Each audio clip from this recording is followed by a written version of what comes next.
Hi అండి. AP రాష్ట్ర వ్యాప్తంగా ఉన్నటువంటి ప్రజలందరికీ కూడా అదిరిపోయే శుభవార్త అయితే వచ్చేసిందన్నమాట. కొత్త స్మార్ట్ రేషన్ కార్డులు కలిగి ఉన్న వారందరికీ కూడా సంక్రాంతి కానుకలు ప్రకటించేశారు మన సీఎం చంద్రబాబు నాయుడు గారు.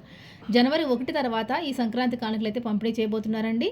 ఎవరికైతే రేషన్ కార్డులు కలిగి ఉన్నారో ఒక్కో కుటుంబానికి కూడా 10 రకాల సరుకులు, అలాగే మహిళలకు 2 చీరలు, 3,000 రూపాయల వరకు నగదు కూడా పంపిణీ చేయాలని చెప్పి నిర్ణయం తీసుకున్నారన్నమాట.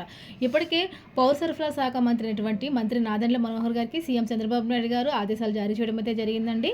మరి రాష్ట్ర వ్యాప్తంగా యొక్క చంద్రన్న కానుక సంక్రాంతి సరుకులు పంపిణీ చేయడానికి ఇప్పటికే కిట్లు అనేవి తయారు చేయడానికి అధికారులు అయితే సిద్ధంగా ఉన్నారనమాట. మరి ఎవరైతే కొత్త స్మార్ట్ రేషన్ కార్డులు కలిగి ఉన్నారో వారందరికీ కూడా సంక్రాంతి పండుగ కానుకలు అయితే రాబోతున్నాయి అనమాట.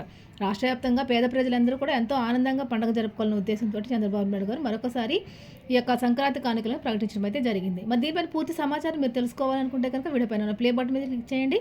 పూర్తి వీడియో అయితే మీరు చూడొచ్చు. అలాగే ఛానల్ని తప్పకుండా సబ్స్క్రైబ్ చేసుకోండి. Thank you.